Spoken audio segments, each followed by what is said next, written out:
Now, authorities around the world are reporting a huge increase in domestic violence cases as a result of the coronavirus pandemic.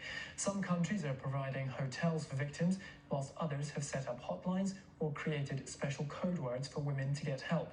The Australian Prime Minister, Scott Morrison, says his country has seen a 75% increase in online searches for domestic violence help. Earlier on, I spoke to Debra Parkinson, a researcher with the Monash University's Disaster Resilience Initiative in Melbourne, about the rise in the cases. People are living with financial uncertainty. They're unemployed. They've perhaps lost money on the stock market or the property market.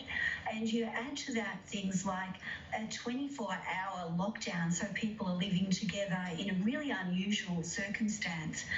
The children are mostly there as well. There's a sense of grief and loss.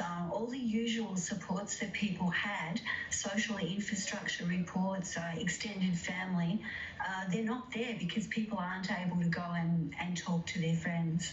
What's Australia doing about this problem? The Prime Minister, Scott Morrison, announced a $150 million package, which is a really great start. Initially, that's gone to crisis lines for women and for men. In addition to that, there's an enormous recognition that this is happening, which is quite new and very welcome. And what do we know about how this might be playing out in other countries around the world? It's definitely happening right across the world. So we're seeing increases in France and Italy. China reported a threefold increase.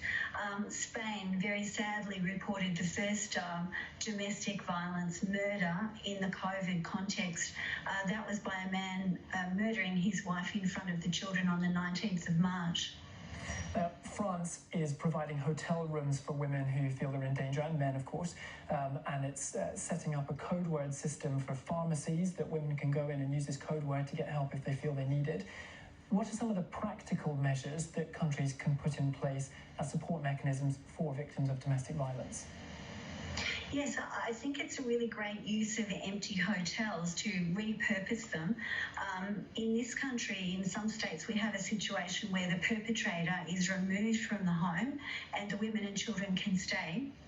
That's what I would recommend.